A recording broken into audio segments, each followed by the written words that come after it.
bem-vindos a mais um Baú da Lu. Hoje eu selecionei algumas coisas de trabalho para mostrar para vocês, alguns jornais e revistas que eu guardo com capas que eu acho que foram de momentos históricos e que a gente estava aqui, eu estava aqui para testemunhar, né, perto ou longe. Eu pude testemunhar esses momentos que eu acho que são históricos, então eu guardei algumas capas aí de jornais e revistas e vou dar também uma dica de Nova York, onde eu morei durante 2 anos como correspondente da Record. Mas vamos começar então aqui pela Band.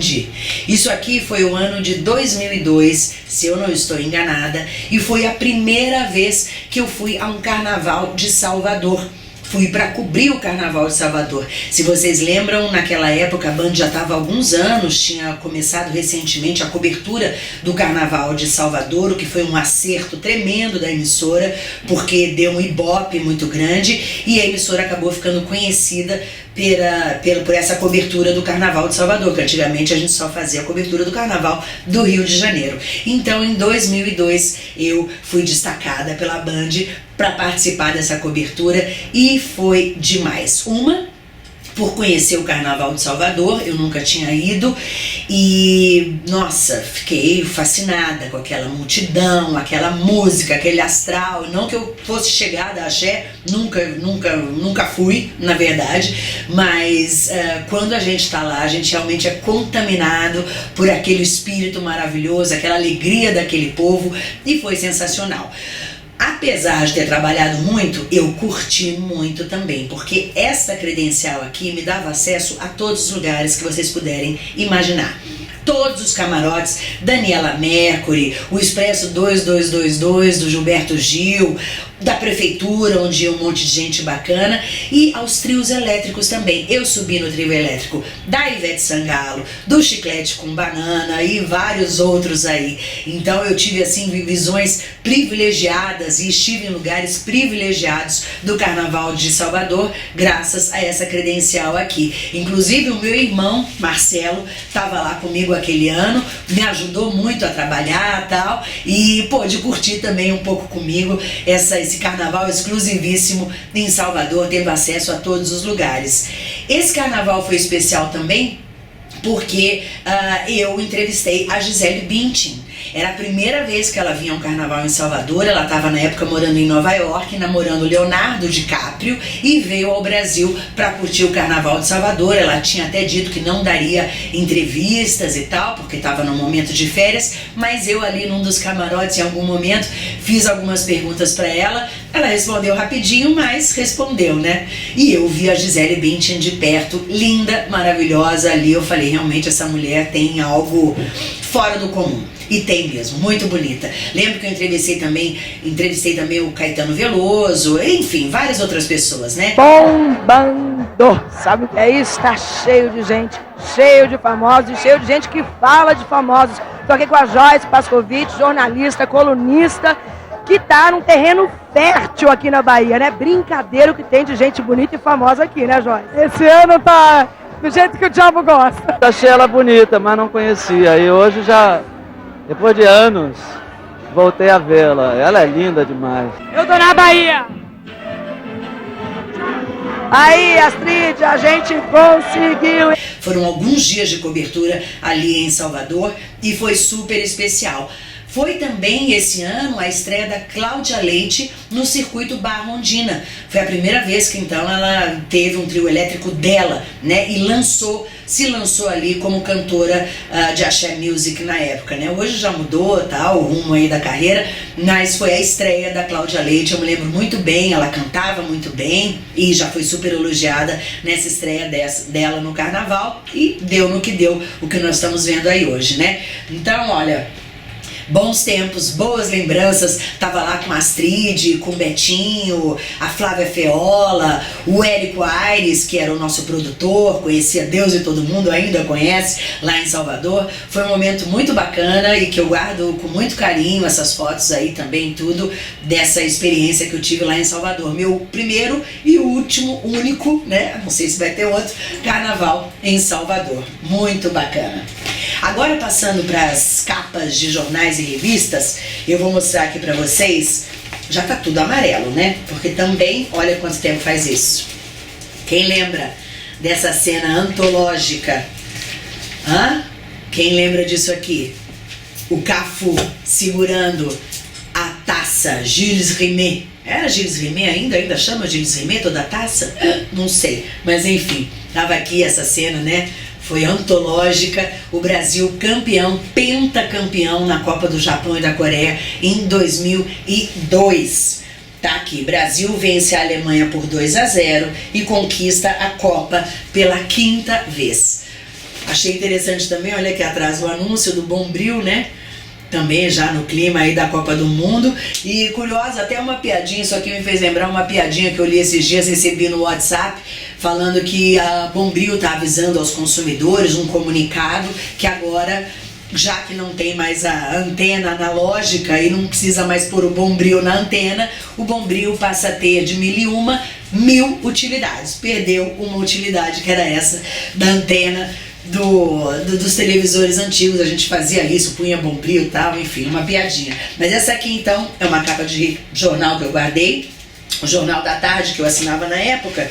Tem aqui também, olha, outra cena antológica também, o Ronaldo com a bandeira do Brasil nas costas. O Ronaldo que foi um herói nessa Copa, né? E eu sou fãzona do Ronaldo.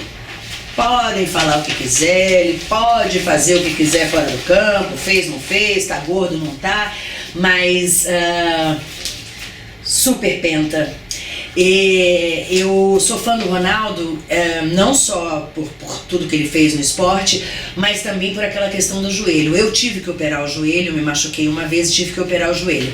E eu sei o que é fisioterapia para você voltar a ter os movimentos da perna, conseguir dobrar a perna. É sofrido, é demorado. E o Ronaldo, aconteceu isso com ele 2 vezes, né? Não sei se vocês lembram aquela reestreia que ele teve depois da primeira cirurgia, que a gente tem aquela imagem terrível que você vê a rótula, né, saindo do lugar do joelho dele num passe lá que ele deu, num drible que ele tentou dar, né?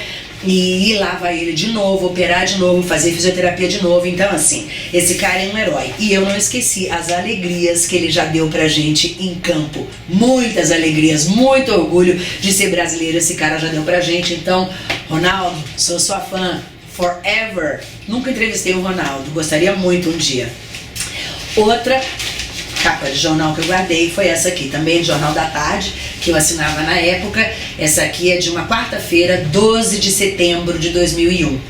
11 de setembro foi o dia do ataque às Torres Gêmeas. Eu achei essa capa demais, eles fizeram uma capa dupla, né, para falar do terror daquele dia que aconteceu, olha, as Torres Gêmeas. Eu lembro muito bem que eu estava em casa, me arrumando para ir trabalhar, eu estava na Band nessa época, e eu lembro de ver o meu colega Tavinho Sesc na televisão, anunciando então que uma das torres tinha sido atingida por um avião. Naquela altura ninguém sabia ainda o que era, se tinha sido um acidente. Depois, no decorrer do dia, como quem acompanhou sabe, a gente foi entendendo, né? Teve um segundo avião, a segunda torre, e a gente entendeu então que era um ataque terrorista. Foi um dia marcante para todo mundo, um dia histórico, como eu disse, e por isso eu resolvi guardar aqui essa capa de jornal e essa capa da Veja, que também essa revista Veja, falando desse dia lá no World Trade Center, quando as Torres Gêmeas caíram, foram atingidas.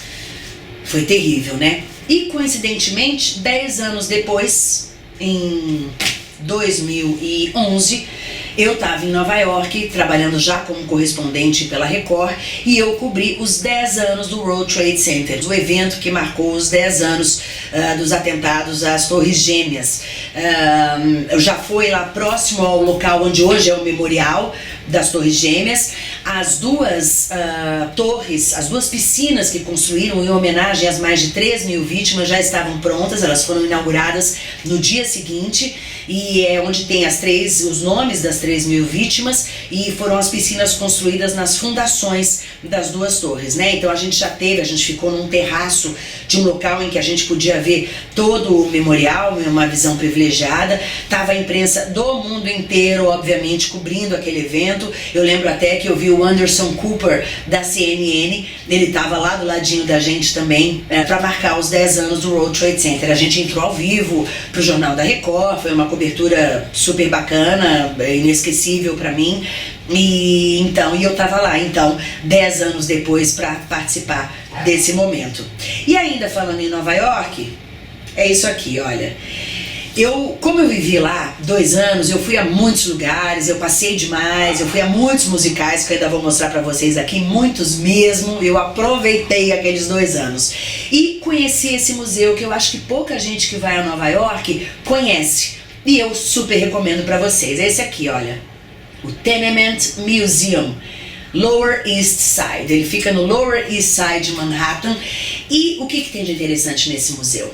É um museu que mostra como era a vida dos imigrantes que chegavam a Nova York, o Novo Mundo, em torno de 1870. Que é justamente, para quem assistiu aquele filme Gangues de Nova York, é justamente naquela época. Vinha gente do mundo inteiro, chegavam de navio, paravam ali na Ellis Island, que aliás eu fui conhecer também, um passeio interessante, bem ao lado da Estátua da Liberdade. Era o portão de entrada para as pessoas que chegavam de outros países aos Estados Unidos, a Nova York. E tinha de tudo. Tinha alemão, tinha irlandês, muitos irlandeses, russos, italianos, enfim, gente do mundo inteiro que conviviam ali naquela miscelânea, justamente nessa região do Lower East Side. E o museu foi construído num prédio daquela época, um prédio que é de 1870, e eles fizeram um grande trabalho de pesquisa e descobriram quem morou naquele prédio, algumas das famílias